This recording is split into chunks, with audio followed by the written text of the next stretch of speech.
am not gonna sit here and paint this perfect picture of Merch by Amazon or any print-on-demand business. These are the 10 brutally honest tips that I wish someone would have shared with me when I started this business. By following these, I hope you can fast track your own success and avoid some of those major pitfalls that I see newbies and even more experienced Merch by Amazon and print-on-demand sellers making. I'm Hannah, and on this channel, I help you create passive income, build wealth, and scale your print-on-demand business. Now, on to the tips. This first piece of advice has been a game changer for me, and I just wish I had started doing this from the beginning. In Amazon and many other platforms, consistent posting is better than just posting the same designs at one time. If your goal is to post 70 new designs a week, I know it's so tempting, especially for those people that this is a side hustle for them. It's so tempting to post all of those designs maybe on the weekend. But we see time and time again that Amazon is favoring accounts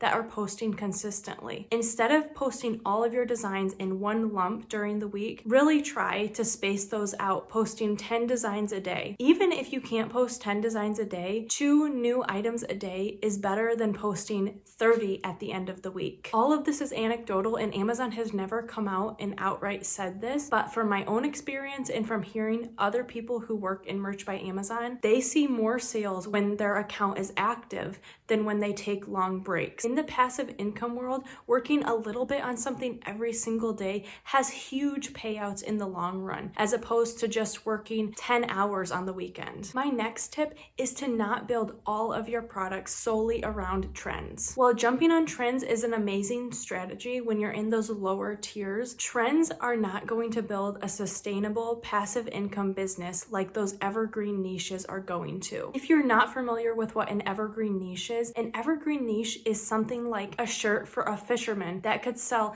any time of year, any year, regardless of the seasons or trends, as opposed to trends that might be based around something like a political event that's happening right now or something that's popular in the news or pop culture. While I myself often jump on those trends when I first see them, this is not a way to build a sustainable business, because next year that thing is not going to be trending anymore, and all of the efforts that you put into this one trend are just going to go out the window. Focus on building up really great products in those evergreen niches that are not only going to make you sales this month, but hopefully 5 years in the future too. In Amazon and any print-on-demand platform, volume is the name of the game. I have a very few rare shirts that are making me consistent daily sales. The bulk of my success, and what I see with other print-on-demand sellers, is the bulk of their success is coming from the compound effect of posting those evergreen niches consistently. Even if you're not excited about a product that only sells once a month, imagine if you have 500 products that only sell once a month. That's where you really start seeing the power of those compounded efforts. My next tip is, when you find that you start getting sales in one particular niche, you want to start exploiting that niche with tons of new designs. For example, if you made a design based on dance moms and you saw that one of your shirts sold in that niche, now you want to focus your efforts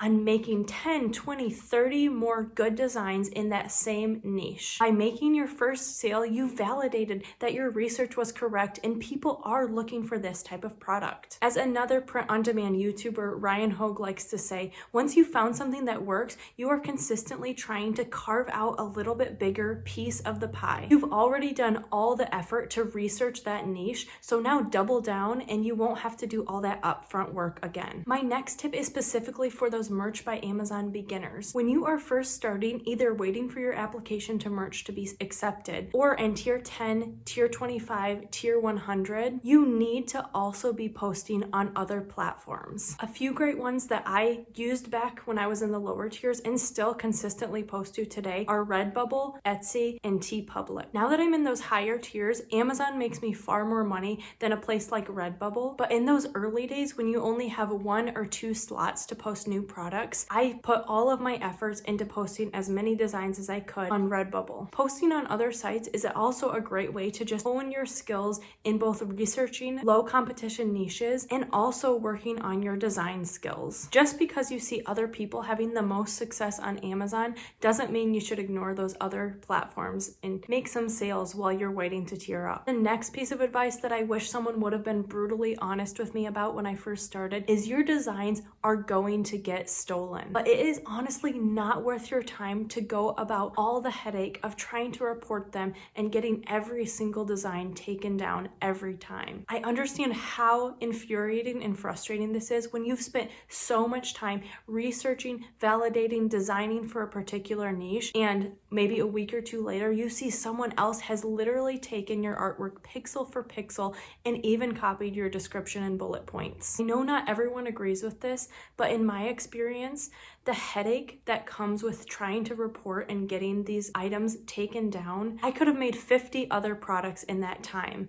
And I would rather spend my time trying to move my own business forward than wasting all the time trying to get back at everyone who is doing this business the wrong way. I think karma eventually is going to get back at them, and they probably are going to lose their merch account at some point. So just focus on what you're doing and don't let those copycats get you slowed down. This next tip sort of piggybacks off that last one, but gaming the Amazon merch system is not a way to build a successful business. Taking shortcuts or trying to work around the Amazon content policy is not a way to build a long-term sustainable account. Even though it might not feel like it in tier 10 when you're not making very much money, the potential of this Amazon account is worth literal thousands of dollars. Even if you really just want to make a quick buck by capitalizing on something that you see even other people doing, please do not risk your account. You do not want to get your account terminated. Check out my most recent video where I go more into depth about how to keep your account safe and never risk termination. My next tip that I really wish someone would have told me is you should be spending more time researching your niches beforehand than you spend designing your products. You will get farther in print on demand with a basic good design in a really well-researched niche with low competition than you will with the best design in a highly saturated niche. This doesn't mean skimping out on your design process, but it does mean you probably should be spending more time than you are right now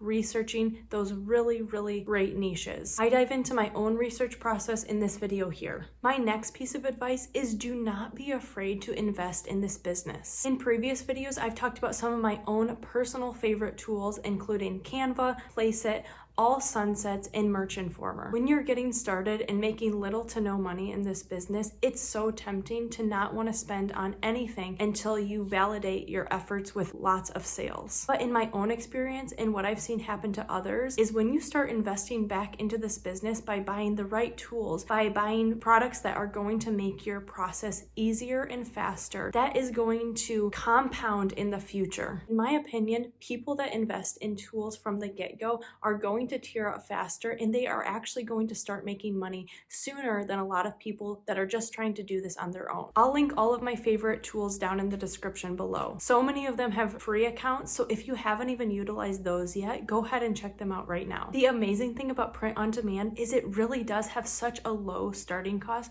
compared to so many other business startups. With that being said, don't be afraid to invest a little back in your business every month to see those compound effects down the road. If you found this content helpful so far, please go ahead and give me a like on this video. It really supports me and helps out this channel. My next piece of advice that someone should have told me at the beginning of my merch journey is don't sleep on writing good descriptions for your Amazon products. You might have an amazing niche and an amazing design, but if you aren't writing your descriptions in a way making it easy for the customer and for Amazon to find and sell your products, you are not going to have success. Every single word in that Amazon description is valuable real estate. Do not just spam your niche for your product, and don't just stuff the description full of buzzwords and keywords that don't make any coherent sense when you're reading it. Try to write real sentences, but chock full of those phrases that someone might be using to look for this exact product. This topic in itself needs an entire video, so be looking out for that in the future, where I'm going to take you through